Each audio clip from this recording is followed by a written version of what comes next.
Hey everyone, it's Quickie Baby and welcome back to World of Tanks, and today I'm going to let you know everything that you need to know about the M41D, which was just released on the European server. It's a brand new Tier 8 premium Chinese light tank, and it's definitely a heavier light vehicle that kind of bridges the gap between light and medium. And so any of you out there who want to play a light tank but like to do more of a damaging role than playing the pure scout role, this might be the vehicle for you. So before we get stuck into some gameplay, let's see how this Taiwanese version of an American classic sticks up to the original, and also compare it to probably one of the best Tier 8 premium light tanks that you can get, the M4190 Black Dog. Immediately you'll notice the M41D has a 76mm, which is the same as the best gun that you can use on the Bulldog. Now while the alpha damage pales compared to the 90mm that you can use on the Black Dog at 170 compared to 240, this vehicle actually has a penetration and a damage per minute advantage compared to the other two vehicles, and a tiny little bit better shell velocity. Interestingly, the M41D has standard APCR rounds and premium APCR rounds. Compare that to the M41 Bulldog, and it has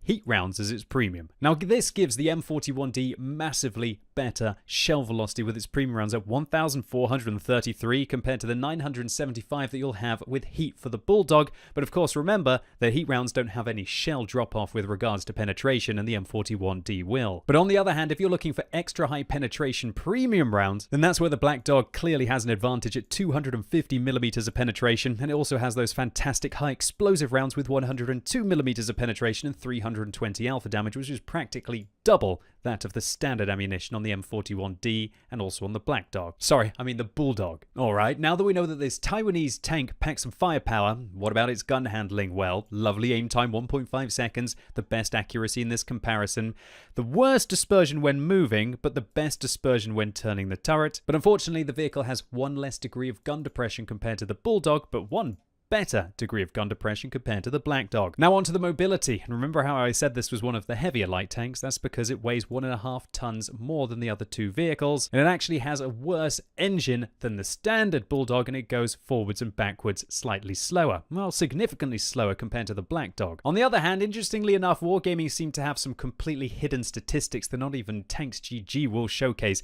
because even though its power to weight ratio is massively better than that of the Black Dog, because its ground resistances are the same, its turret and track traverse is the same, it actually has the same traverse speed on all terrains. And so if you're looking for pure mobility and flexibility on a ridgeline, then you're going to be wanting to play the standard Bulldog and don't expect to be the fastest light tank around with the M41D. Alright, now on to armor, and there's not really much to cover here. All of these vehicles practically have nothing, and you're going to be overmatched by everything. Health-wise, 1,100 hit points, the same as the Black Dog and slightly more than the Bulldog. But view range, on the other hand, 390 meters, meaning that you've got 10 meters less than the other two vehicles, which can really hold you back for when you're trying to max out your view range and spot your opponents at decent distances, and especially well-concealed opponents at decent distances. And finally, a passing mention should be made to the 10% chance that this vehicle has to be set on fire when its engine is hit, which is way better than the Bulldog and the Black Dog, meaning that I would recommend dropping the fire extinguisher and either taking an extra repair kit, or if you fancy it, a premium consumable to boost your crew. And if you do that, you're actually going to have better view range than you would do on the other two tanks. But of course, not taking a fire extinguisher, you're going to be at risk of a full burnout. Obviously, one of the most exciting things about the M41D is it's the first Tier 8 Chinese premium light tank in the game. Of course, there is the Type 64 and the rather rare Type 62, but when you really want to make decent credits, let's be honest, you have to play at Tier 8. And so for any of you who are thinking about training up your WZ1321 crew, you'll be happy to know that the M41D has the perfect loadout for the Tier 10 Chinese light tank. And so your commander, your gunner, your driver, and your loader will fit in perfectly. But you know what? I think that's quite enough jibber jabber. Let's take it out for a spin on the battlefield.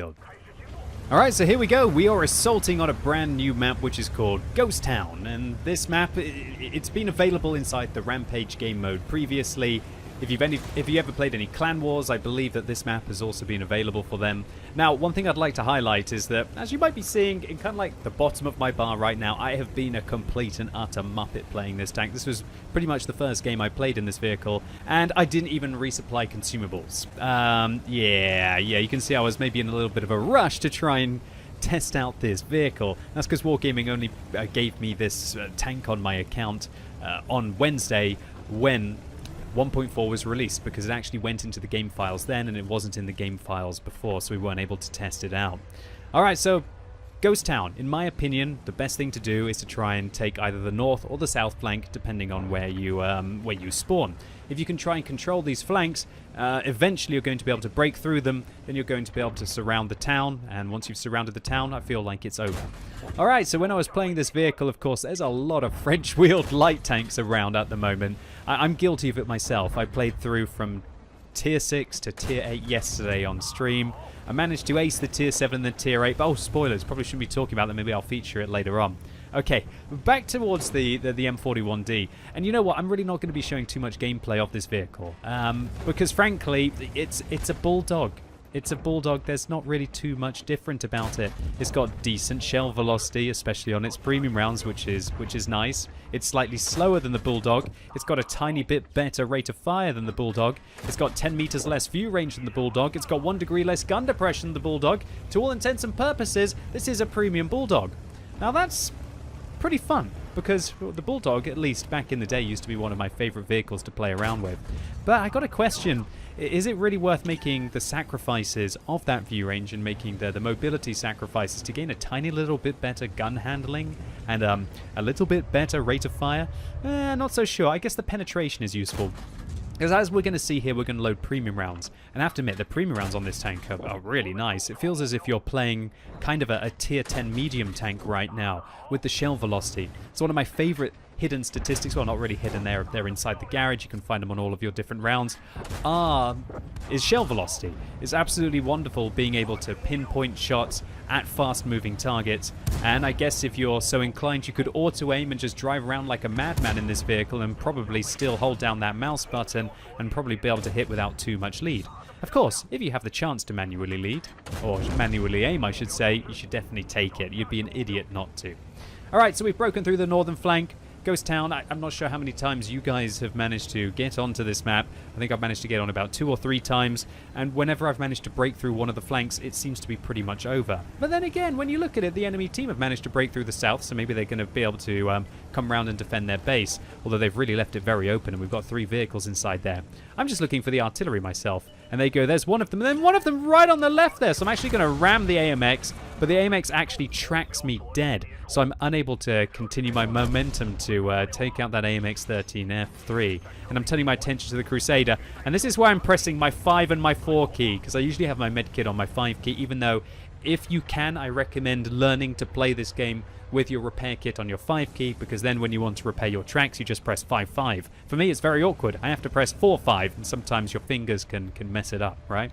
But I have my med kit on my 5 key, and I'm trying to heal my driver, and I realize, oh, I can't heal my driver. I've been an absolute muppet this game. It doesn't really seem to be stopping us too much. As long as I keep going in a straight line, you don't really need a driver. Or at least when you're going up slope, a driver is very useful as well. And I just want to get revenge on that Crusader SP. Although, to be honest, the Crusader SP didn't actually hit me. It was just the AMX 13F3 that hit me.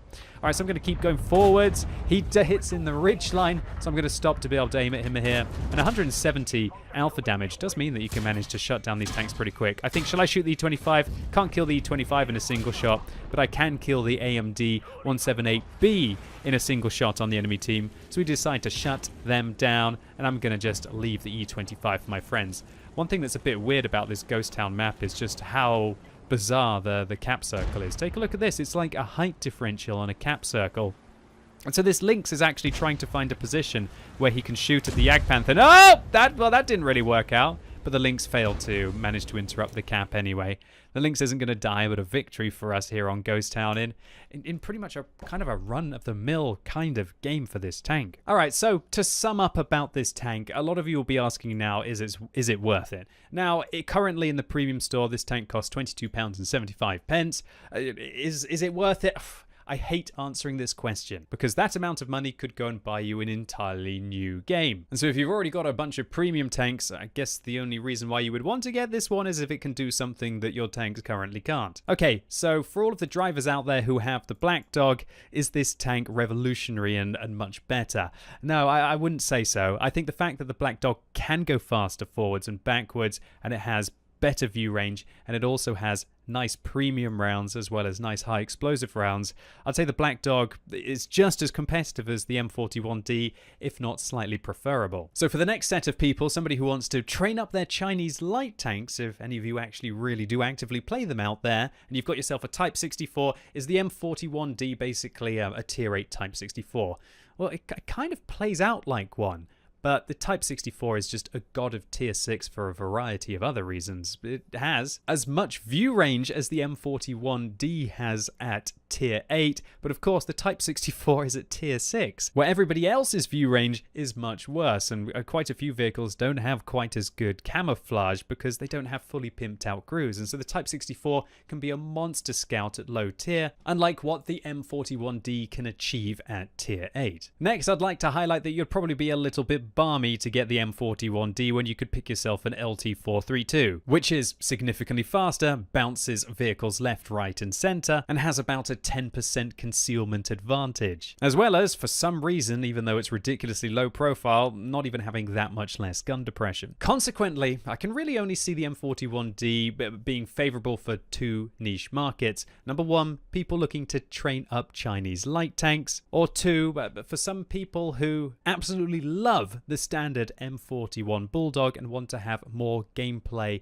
like that can't get their hands on the M4190. All in all, I think the M41D is a nice release. It's the first Tier 8 Chinese premium light tank. It does enough to consider itself to be different to the other vehicles, and it's going to be by no means overpowered, which means that, all in all, I think this is a premium tank that's done right. Anyway, ladies and gents, boys and girls, that is it for today. Hope you enjoyed this one. Maybe it was just useful to you. Let me know what you think about the M41D in the comments down below. If you enjoyed the video, make sure you give it a thumbs up, but if you hated it, give it a thumbs down. And as always, thank you so much for watching. You've been epic, and hopefully I'll see you soon.